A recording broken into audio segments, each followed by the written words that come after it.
Hello everyone. स्वागत है इस चैनल में जिसका नाम है A&A टेक पर। तो आज हम बात करने वाले हैं डिजिटल ऑनर प्रोग्राम के बारे में, या फिर कह सकते हैं कि जेंसी टू जेंसी प्रो या जेंसी नेक्स्ट में हम कैसे कन्वर्ट हो सकते हैं। ये मेनली प्रोग्राम है जो कॉग्निजेंट में ऑफ़र होता है कि कैसे आप पहले एक एज अ जेंसी ज्वाइन होते हैं, उसके बाद आप अपने आप को कैसे अपस्किल कर सकते हैं और हायर पैकेज पा सकते हैं। तो आज मैं पूरी डिटेल में इसके बारे में बात करूँगा कि इसके एलिजिबिलिटी क्राइटेरिया क्या है, कैसे आप कन्वर्ट हो सकते हैं, क्या होल प्रोसेस रहता है, सिलेक्शन प्रोसेस क्या है इसका। साथ ही में मैं बात करूँगा इन हैंड सैलरी कितनी रहती है, सैलरी पैकेज आपको क्या ऑफ़र होता है। तो जो एलिजिबिलिटी क्राइटेरिया है मेनली इसमें तो ये है कि आप अगर प्रोग्रामर एनालिस्ट ट्रेनी हैं या फिर प्रोग्रामर एनालिस्ट हैं तो आप जेंसी नेक्स्ट और जेंसी प्रो का एग्ज़ाम दे सकते हैं। अगर आप प्रोग्रामर हैं या प्रोग्रामर ट्रेनी हैं तो आप इसको नहीं दे सकते हैं। तो यहाँ पर और बात कर लेते हैं कि डिजिटल ऑनर प्रोग्राम ये है क्या आखिर में। तो यहाँ सिमिलर ऊपर लिखा हुआ है जिस तरह की ये अलाउ करता है अपस्किल करने में। ये एक प्रोग्राम है जो कैंडिडेट्स को अलाउ करता है अपस्किल करने में। इससे वो कन्वर्ट हो सकते हैं जेंसी से जेंसी नेक्स्ट में। आपका जो डेजिग्नेशन रहेगा वो सेम रहेगा लेकिन आप कन्वर्ट हो जाएंगे। इसमें पैकेज आपको हायर मिलेगा, जो रोल्स मिलेंगे वो डिफरेंट होंगे। और चलिए आगे बढ़ते हैं। तो यहाँ पर जेंसी प्रो में पहले मैं बात कर ले रहा हूँ कौन कौन सी टेक्नोलॉजीज़ आपको आनी चाहिए या किस किस पे आपको काम मिलेगा। तो यहाँ पर जो आपका मेनली प्रोडक्ट पे ही काम होता है। प्रोडक्ट मतलब जैसे सेल्स फोर्स हो गया, सैप हो गया, साइबर सिक्योरिटी, सर्विस नाउ, ये सारे जितने प्रोडक्ट हैं इस पे आपको अगर काम करना आता है या फिर आपकी एक्सपर्टीज़ इसमें है तो आपको जेंसी प्रो में ये सारे रोल मिलेंगे जिस पे आपको काम करना होगा। तो जैसे हम कहते हैं सर्विस नाउ डेवलपर या सेल्स फोर्स डेवलपर, तो ये सारी चीज़ें इसमें ही आएंगी। तो इसका जो पैकेज होगा वो कितना होगा, तो पैकेज अराउंड 5 पॉइंट समथिंग होगा। तो उसके बारे में मैं आगे और डिटेल में डिस्कस करूँगा। और बाकी जो जेंसी नेक्स्ट है, तो जेंसी नेक्स्ट में जो आपको टेक्नोलॉजीज़ ऑफ़र होंगी वो मेनली होंगी ये जो नीचे टेक्नोलॉजीज़ मैंने जितनी मेंशन की हैं, जैसे कि full stack software engineer, advance Java developer, digital user experience engineer, simply UI UX engineer, dot net developer, Python developer, IoT engineer, advance C developer, Unix developer and Google engineer, AWS infra developer and data scientist. इसमें data engineer और ये सब role भी आपको साथ में offer होंगे। आपको जो भी टेक्नोलॉजी आगे जिस भी उस पर प्रोजेक्ट मिलेगा वो इन्हीं टेक्नोलॉजी से रिलेटेड मिलेगा। वो आपकी चॉइस रहेगी कि आप मेनली एग्ज़ाम दे किस में रहे हैं। तो आगे बढ़ते हैं। आगे हम बात करेंगे इसकी ट्रेनिंग प्रोसेस के बारे में, कितना टाइम लगेगा आपको। तो सबसे पहले आपको अप्लाई करना पड़ेगा। तो अप्लाई करने के लिए ये आपका पहला स्टेप है। इसमें आपको अपने मैनेजर से भी बात करनी पड़ेगी कि मैं इस प्रोग्राम के लिए जा रहा हूँ, क्योंकि काफ़ी टाइम आप क्या असल में होता क्या है कि प्रोजेक्ट भी चल रहा होता है, उसका काम भी आपको साथ में ही करना पड़ता है। इसमें ये नहीं होता है कि आप प्रोजेक्ट का काम नहीं करेंगे और केवल इसी पे फोकस करेंगे, इसी के एग्ज़ाम्स देंगे और ट्रेनिंग इसी की लेंगे। तो मेनली ऐसा नहीं होता है।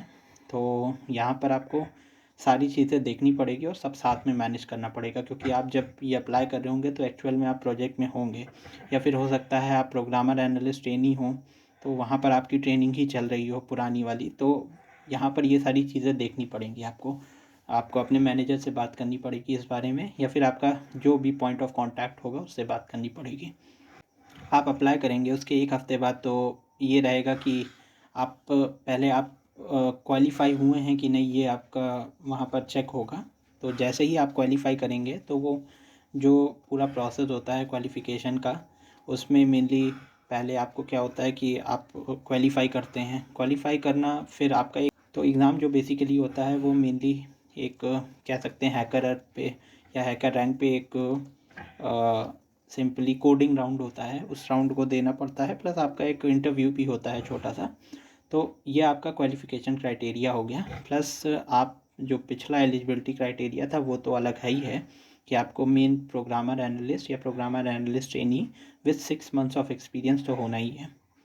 उसके बाद तीसरा स्टेप जो रहेगा ये मेनली आपका ट्रेनिंग रहेगी। ट्रेनिंग जो रहेगी वो 8 to 12 वीक्स की ट्रेनिंग रहेगी, जिसमें आपको जिस भी टेक्नोलॉजी को आप वहाँ पर सेलेक्ट करते हैं उस पर आपको पूरी ट्रेनिंग दी जाएगी। ट्रेनिंग दी नहीं जाएगी, मेनली कह सकते हैं कि ट्रेनिंग आपको खुद से करनी पड़ेगी। आपको कोर्सेज प्रोवाइड करेंगे कॉग्निजेंट की तरफ से और यूडेमी पे की जैसे आपको यूडेमी पे कुछ कोर्सेज आएंगे। जैसे मान लीजिए आप डॉट नेट के लिए जा रहे हैं तो डॉट नेट में रहेगा आपका C# रहा, और आपका जो डॉट नेट MVC है वो आपका पूरा कैसे उस पर वर्क होता है या फिर क्या है, वो सब प्रोजेक्ट में मतलब वहाँ पर आपको सिखाया जाएगा। आप जैसे full stack dot net developer लिए हैं तो वहाँ पर आपको एंगुलर भी या फिर रिएक्ट हो गया, ये सब चीज़ें भी वहाँ पर आपको ट्रेनिंग पूरी लेनी पड़ेगी।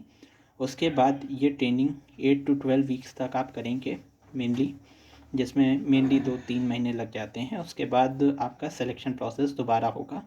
यहाँ पर जो होगा मेनली आपका एग्ज़ाम होगा एंड देन जो भी आपने ट्रेनिंग ली है उसी पे ही एग्ज़ाम होगा। जैसे आपने एंगुलर डॉट नेट और ये सब पे ली है तो इसी पर मेन एग्ज़ाम होगा, या फिर आपने मान लीजिए डेटा इंजीनियर प्रोफाइल ली थी तो वहाँ पर जो भी एग्ज़ाम था तो वो सारी चीज़ें होंगी। फिर आपका एक इंटरव्यू होगा दोबारा से। तो वो इंटरव्यू के बाद अगर आप उस इंटरव्यू को क्लियर करते हैं, और एग्ज़ाम और इंटरव्यू दोनों में आपका जो मार्क्स है वो अच्छे होने चाहिए, अगर किसी एक में भी वो कम है तो आपका सिलेक्शन नहीं होगा। तो ये सिलेक्शन के बाद आप डिप्लॉय हो जाएंगे। तो ये जो पूरा प्रोसेस है वो मेनली हम लोग कह सकते हैं 24 to 25 वीक्स का है। इसमें एक चीज़ और है कि काफ़ी लोग अलग अलग डोमेन से होते हैं। जैसे कि हम बात कर लें ADM का है, कोई CDB का है या कोई CDE का है। तो सब चीज़ों के लिए, सारे डोमेन्स के लिए आपके क्राइटेरियाज़ अलग अलग हो जाते हैं। जैसे कि किसी में आपको कुछ बीच के एग्ज़ाम्स नहीं देने पड़ते हैं, किसी में आप डायरेक्टली ट्रेनिंग लेके और सिलेक्शन के लिए जा सकते हैं। तो इस हिसाब से आपका जो टाइम पीरियड है उसमें चेंजेस आएंगे। मेनली अगर आपको ट्रेनिंग से रिलेटेड और भी ज़्यादा चीज़ें जाननी हैं कि आप ADM में हैं तो क्या होगा, CDB में हैं तो क्या होगा, तो उसके लिए आप कमेंट्स में मेंशन कर दीजिएगा। अगर मेरे पास काफ़ी ज़्यादा कमेंट्स रहे तो मैं उसके लिए एक नई वीडियो बना दूंगा जिसमें मैं पूरा एक डिस्कस करूंगा कि किस डोमेन में किस हिसाब से कौन सी ट्रेनिंग दी जाती है और किस मतलब उसका टाइम पीरियड पूरा क्या रहता है ट्रेनिंग का, और पूरा सिलेक्शन क्या है प्रोसेस। चलिए फिर आगे बढ़ते हैं। तो आगे हम बात करेंगे जो आपको सैलरी पैकेज ऑफर होता है एजेंसी नेक्स्ट के लिए। तो यहाँ पर मेनली 6.75 समथिंग के लगभग में ऑफ़र होता है। यहाँ पर जैसे मेंशन है 694, 6.94 और 7। तो ये बेसिकली ऐसा भी होता है कि आप प्रोग्रामर एनालिस्ट बन गए होते हैं तो वहाँ पर आपको हाइक मिली होती है, तो वो सब जोड़ के ये पैकेज बन जाता है। और अलग अलग डोमेन पे भी आपका होता है कि कौन सा आपका पैकेज किस डोमेन पे है, तो उस हिसाब से कौन सा पैकेज आपको मिला है।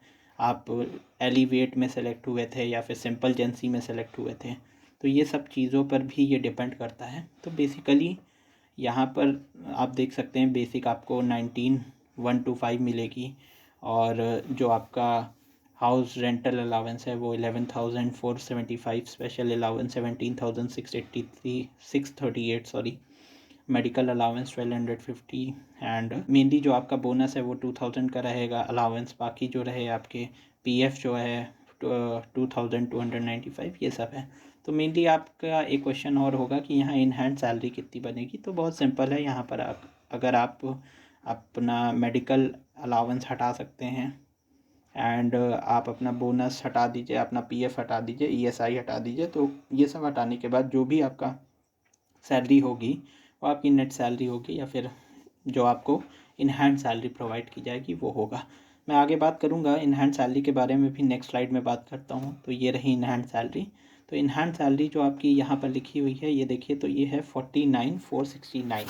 तो ये सैलरी यहाँ पर देखिए, एक चीज़ मैं बताना चाहूँगा यहाँ पर जो मैं मेंशन करना चाहूँगा, तो मेंशन ये करना चाहता हूँ कि यहाँ पर देखिए तो इंटरनेट अलाउंस है, ये जो है इंटरनेट अलाउंस है जो आपको 1,800 मिल रहा है, जिसके वजह से ये सैलरी जो है यहाँ जा रही है। ये एक्चुअल में थोड़ी कम रहती है, कम कह सकते हैं कि 1,800 इसमें से माइनस कर लीजिएगा, जो भी आपकी सैलरी होगी वो आपकी मेन इन हैंड सैलरी हो, इस तरह है। और काफ़ी हाइक आपको मिल जाती है यहाँ पर और काफ़ी अच्छे प्रोजेक्ट्स भी मिलते हैं, मेनली डेवलपमेंट रिलेटेड प्रोजेक्ट मिलते हैं और फुल स्टैक डेवलपर आप यहाँ पर बन सकते हैं इस तरह से। तो आज के लिए बस इतना ही। तो और जाते जाते मेरे चैनल को सब्सक्राइब कर दीजिए अगर आपने अभी तक सब्सक्राइब नहीं किया है, और इसी के साथ मिलते हैं नेक्स्ट वीडियो में।